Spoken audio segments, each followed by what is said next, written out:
Selamat pagi teman-teman semuanya. Selamat datang di presentasi hari ini berjudul Reaksi Kimia dan Mol. Saya Intan Febriani dengan NIM H1011251033. Seperti yang tertulis di abstrak, reaksi kimia dan konsep mol adalah dasar penting dalam kimia untuk memahami perubahan zat dan perhitungan kuantitatif. Kata kunci utama itu ada reaksi kimia dan konsep mol. Kemudian ada stokiometri, hukum kekekalan massa, kemudian ada Avogadro. Mari kita mulai petualangan kimia ini. Nah, pertama-tama kita harus tahu dulu apa sih itu kimia. Nah, kimia adalah ilmu yang mempelajari materi dan perubahan zat perubahan zat. Reaksi kimia terjadi ketika zat-zat berubah menjadi zat baru, seperti air yang terbentuk dari hidrogen dan oksigen. Sementara itu, konsep mol adalah satuan jumlah zat yang sangat penting untuk perhitungan kimia. Bayangkan, mol adalah satuan jumlah zat yang sangat penting untuk perhitungan kimia. Dalam tujuan presentasi ini, kita memahami reaksi kimia beserta jenisnya, konsep mol, dan stokiometri. Di akhir, teman-teman juga akan bisa menghitung sendiri berapa gram produk dari sebuah reaksi. Teman-teman siap? Oke. Reaksi kimia didefinisikan sebagai perubahan zat dengan pemutusan dan pembentukan ikatan kimia. Bukan perubahan fisik seperti es mencair, tapi benar-benar zat baru yang lahir. Kebayangkan teman-teman? Kemudian ciri-cirinya mudah untuk kita kenali. Yang pertama ada perubahan warna, seperti besi berkarat yang berwarna berubah menjadi warna merah. Kemudian pembentukan gas, misalnya CO2 dari soda kue dan cuka. Kemudian ada pembentukan endapan, contohnya itu seperti garam yang mengendap di dalam air. Kemudian adalah perubahan suhu. Nah, perubahan suhu itu contohnya ada panas atau dingin yang berlangsung secara tiba-tiba. Selanjutnya, ada perubahan pH dari asam jadi basa atau sebaliknya.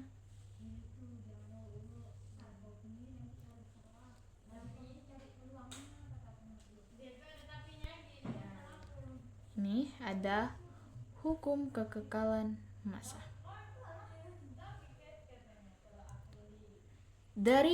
Dasar dari semua reaksi kimia adalah hukum kekekalan massa yang ditemukan oleh Lavoisier. Nah, massa reaktan sama dengan massa produk. Tak ada yang hilang, hanya berubah bentuk. Ini jadi alasan kita harus menyamakan persamaan reaksi. Contoh sederhananya sudah dijelaskan di situ. Ada 2H2 plus O2 menjadi 2H2O.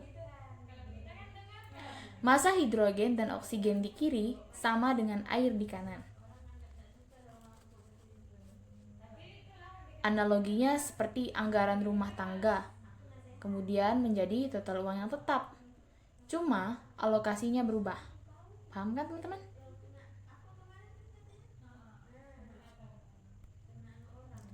Nah, reaksi kimia bisa diklasifikasikan berdasarkan beberapa cara. Yang pertama, ada irreversible. Ini satu arah ya teman-teman.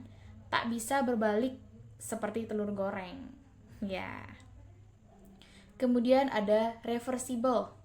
Bisa maju, mundur, seperti setrikaan, bisa maju mundur. Kemudian yang kedua berdasarkan energi.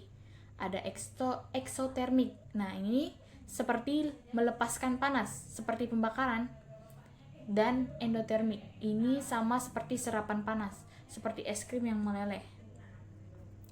Yang ketiga, berdasarkan jenis reaktan dan produk. Ada sintesis. Ini gabungan jadi satu seperti dekomposisi. Kemudian ada dekomposisi, pecah jadi banyak. Kemudian ada substitusi, ganti satu unsur seperti karat besi. Kemudian metasis, tukar pasangan seperti presipitasi garam.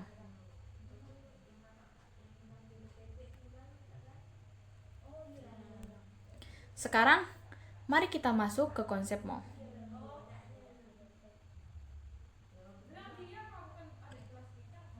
Pahlawan atau perhitungan kimia, mol adalah jumlah zat yang mengandung partikel, disebut dengan Avogadro. Nah, Avogadro itu seperti menghitung butiran pasir di pantai. Massa molar adalah massa 1 mol zat dalam gram per mol yang hubungannya di mana N adalah jumlah mol, kemudian M kecil itu adalah massa, kemudian M besar itu adalah massa molar. N besar itu jumlah partikel, dan V sama dengan volume gas, kemudian volume gas pada STP maksud saya. Kemudian mol bikin kimia jadi kuantitatif, teman-teman. Bukan cuma kuantitatif, ya. Maksudnya bukan cuma kualitatif. Kemudian kita masuk ke stokiometri. Nah, stokiometri adalah hubungan kuantitatif antara rektan dan produk berdasarkan koefisien reaksi rasio molnya. Misalnya, dari persamaan kita dapatkan koefisien. Tunjukkan berapa mol yang bereaksi. Itu cara pertamanya adalah langkah perhitungannya kita mulai dengan samakan persamaan reaksinya. Kemudian kita tentukan zat yang diketahui dan ditanyanya.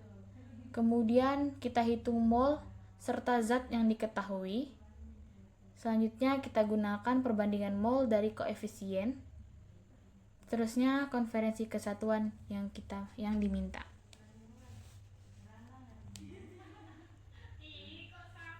Nah, dalam reaksi nyata tak selalu semua rektan habis barengan, ya. Rektan pembatas adalah yang habis duluan dan tentukan produk maksimum. Sisanya jadi berlebih. Nah, cara menentukannya itu dengan cara pertama kita hitung mol masing-masing reaktan. Kemudian bagi dengan koefisiennya yang hasil terkecil yang menjadi pembatasnya. Nah, kita contohkan itu seperti makanan yang habis duluan. Kemudian kita batasi beberapa orang kenyang. Kemudian penting untuk efisiensi industri kimia. Nah, ini ada beberapa konstanta penting yang teman-teman harus pahami, ya. Konstanta penting. Ada bilangan Avogadro dengan Na itu sama dengan 6,022 dikali dengan 1023 per mol. Kemudian ada volume molar gas pada STP.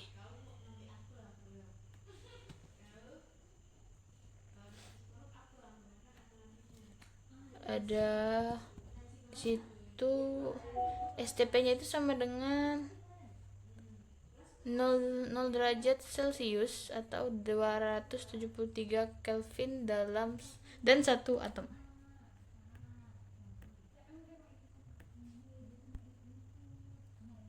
Nah, kita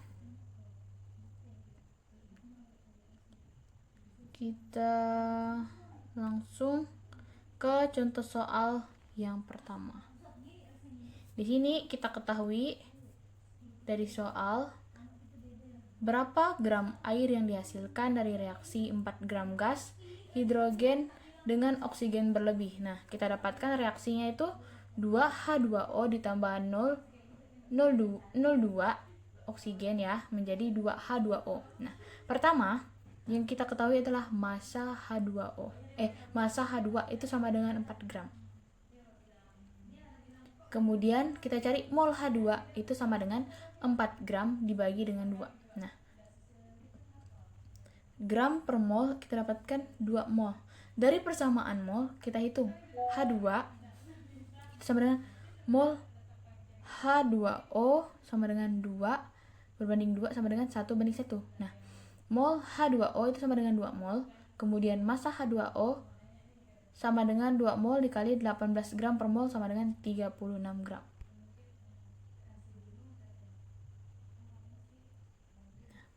Setelah itu kita cari perhitungan mol dasar. Ini soal baru lagi teman-teman. Hitunglah jumlah mol dalam 88 gram CO2. Kita ketahui bahwa MR dari soal MrCO2 itu sama dengan 44. Nah, yang kita ketahui ada massa CO2 itu sama dengan 88 gram, kemudian MR untuk CO2 itu sama dengan 44. Yang ditanyakan adalah jumlah mol CO2. Kita masukkan rumusnya, N sama dengan M per MR. Nah, kita masukkan M, massa. Kita masukkan 88 gram per MR-nya kita ketahui di situ dari soal 44 gram per mol. Maka kita ubah menjadi 2 mol. Oke, terima kasih teman-teman. Sampai jumpa di video selanjutnya. Bye-bye.